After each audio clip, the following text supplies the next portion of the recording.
Dalam konteks penguasaan wilayah, VOC hanya memiliki sedikit daerah di Nusantara. Banyak wilayah di Indonesia dikuasai oleh raja-raja lokal. Daerah-daerah yang sebelumnya dikuasai oleh VOC berganti nama menjadi Hindia Belanda atau Dutch East Indies. Selamat datang di saluran YouTube Taksa Kaseta. Saya harap Anda dalam keadaan baik dan siap untuk menyelami sejarah yang terjadi di masa lalu yang menarik bersama kami. Di sini, kami akan menjelajahi berbagai topik sejarah dan berbagi kisah-kisah sejarah yang luar biasa. Jangan ragu untuk berinteraksi melalui kolom komentar dan jangan lupa untuk tekan tombol subscribe, agar tetap terhubung dengan konten-konten menarik di masa mendatang. Mari kita mulai petualangan ini dan saya harap Anda menikmati setiap momennya. Dalam relung waktu yang terjalin dengan kisah-kisah luar biasa, tersembunyilah sejumlah pandangan keliru yang terus berputar dalam benak kita, terutama mengenai sejarah kehadiran bangsa Eropa di wilayah Nusantara. Mitos-mitos ini, entah bagaimana, bertahan kuat dari generasi ke generasi, diteruskan oleh orang tua, guru, bahkan dalam pelajaran sekolah. Jadi, tak heran jika kekeliruan ini bahkan masih diakui oleh kalangan akademisi yang menonjol.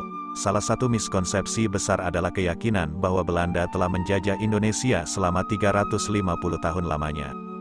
Namun, mari kita koreksi pandangan ini dengan cahaya sejarah yang lebih jernih. Cornelis de Houtman, seorang tokoh Belanda, adalah orang pertama yang mendarat di Banten pada tanggal 27 Juni tahun 1596. Jika kita menganggap penjajahan Belanda berakhir pada tahun 1949 saat konferensi meja bundar ditandatangani, itu berarti penjelajahan Belanda di Nusantara berlangsung selama 353 tahun. Namun, mari bedah fakta ini lebih dalam. De Houtman datang sebagai seorang penjelajah, bukan penjajah. VOC, Verenigde Oost-Indische Compagnie atau Perusahaan Perserikatan Hindia Timur, sendiri baru didirikan pada tahun 1602. 6 tahun setelah petualangan de Houtman membuka jalan bagi penjelajah-penjelajah Belanda untuk berdagang di Nusantara. Lebih pentingnya lagi, VOC bukanlah pemerintah Belanda. Ini adalah perusahaan dagang dengan fokus pada perdagangan di Hindia Timur. Terlepas dari hak-hak istimewa yang diberikan kepada VOC, seperti hak untuk membangun benteng, memiliki tentara, dan berdiplomasi, VOC tetap hanya sebuah perusahaan dengan Dewan Komisaris Kiren Zeventien, dan Direktur Utama, Gubernur Jenderal. Itu tidak mewakili negara Belanda. Oleh karena itu, argumen bahwa penjajahan Belanda berlangsung selama 350 tahun karena VOC didirikan pada tahun 1602 tidaklah akurat. Dalam konteks penguasaan wilayah, VOC hanya memiliki sedikit daerah di Nusantara, seperti Batavia, Banten, Ambon Banda, Makassar, dan Priangan. Pada kenyataannya, banyak wilayah di Indonesia dikuasai oleh raja-raja lokal seperti Sultan Aceh, Sultan Mataram, Sultan Goa, Sultan Palembang, Sultan Banjar, dan Raja-Raja Bali. VOC akhirnya dibubarkan pada tahun 1799 dan pengelolaannya diambil alih oleh pemerintah Republik Batavia. Sejak tahun 1800, daerah-daerah yang sebelumnya dikuasai oleh VOC berganti nama menjadi Hindia Belanda atau Dutch East Indies. Namun, ini tidak berarti bahwa seluruh Indonesia dikuasai oleh Belanda. Melalui serangkaian perang antara tahun 1800 hingga 1914, Belanda perlahan menguasai sebagian besar wilayah Indonesia kecuali bagian dalam Kalimantan dan Papua Barat. Jadi, fakta sejarah menunjukkan bahwa penjajahan Belanda di Indonesia hanya berlangsung selama 32 tahun.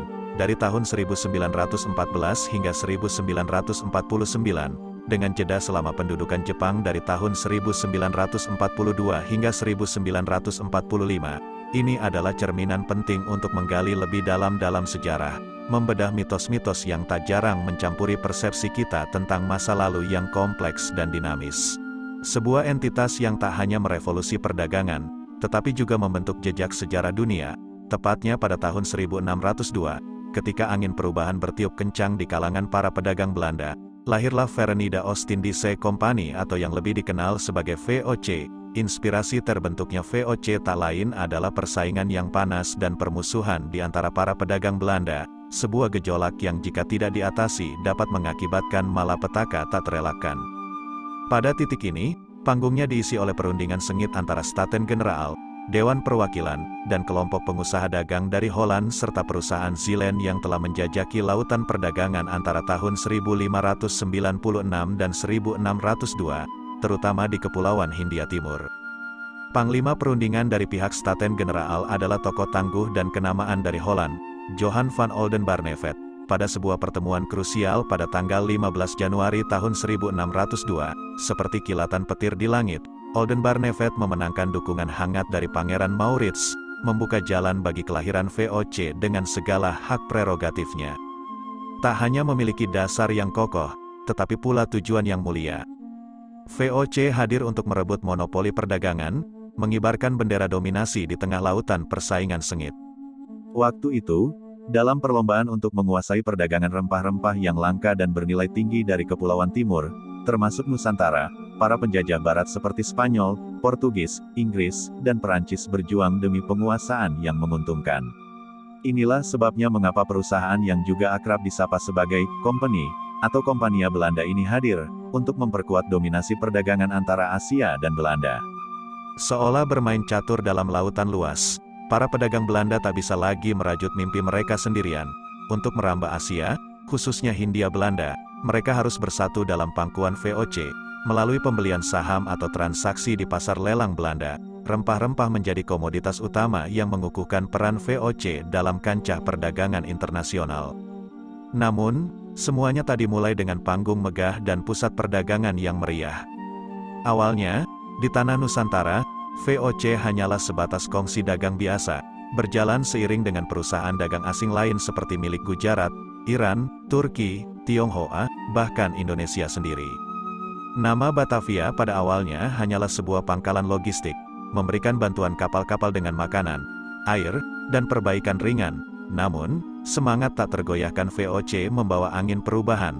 Tahun 1619 menjadi titik balik, ketika VOC mendirikan pangkalan di Jayakarta, Ambon, dan Banda. Dengan cepat, Jayakarta bertransformasi menjadi pusat perdagangan utama di Jawa.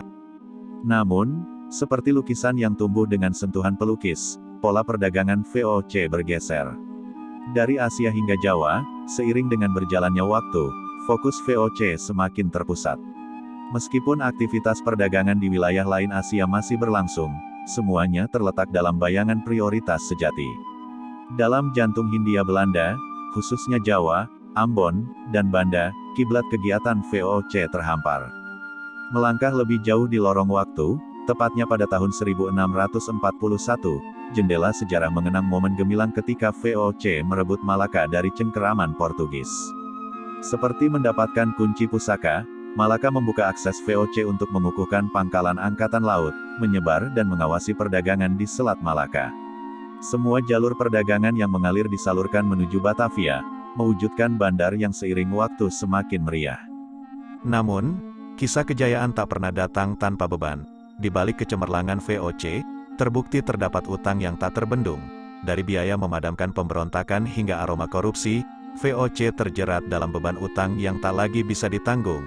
Suara-suara kritik melabeli VOC dengan akronim yang menghina, Vergaan onder corruptie, atau runtuh karena korupsi. Dan akhirnya, bagai matahari yang redup, VOC harus meminta bantuan kepada rumahnya sendiri, pemerintah Belanda. Menginjak ujung abad ke-18, tragedi menghampiri, kebangkrutan dan keruntuhan tak terhindarkan. Harta dan utang VOC diambil alih oleh tangan pemerintah Belanda. Pada malam pergantian tahun, tanggal 31 Desember tahun 1799, tirai turun. VOC, sang raksasa perdagangan, memudar dalam relung sejarah.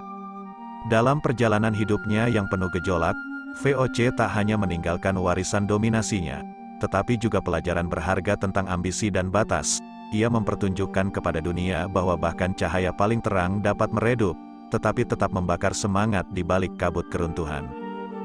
Terima kasih telah menonton video kami di saluran YouTube Taksa Kaseta. Kami harap Anda menikmati cerita sejarah yang kami bagikan. Jangan lupa untuk selalu mendukung saluran kami dan aktifkan pemberitahuan agar tidak ketinggalan video menarik lainnya. Sampai jumpa di petualangan kisah-kisah sejarah selanjutnya. Salam pecinta sejarah dari Taksa Kaseta.